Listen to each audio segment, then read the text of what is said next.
একটি নারীর যখন জন্ম হয়, ইসলাম বলে যার ঘরে প্রথম কন্যা সন্তান হয় সেই ঘর বরকতময়।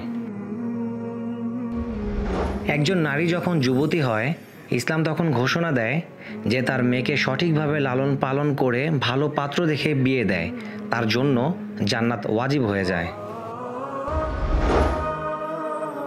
নারী যখন বিবাহিত, ইসলাম বলে সেই পুরুষই সর্বোত্তম যে তার স্ত্রীর কাছে উত্তম।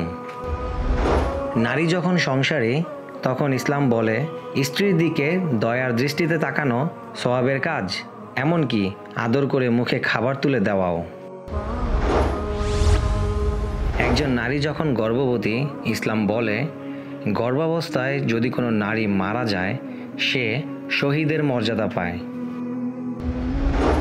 তিনি যখন মা, ইসলাম তখন বলে মায়ের পায়ের নিচে সন্তানের বেহেশত।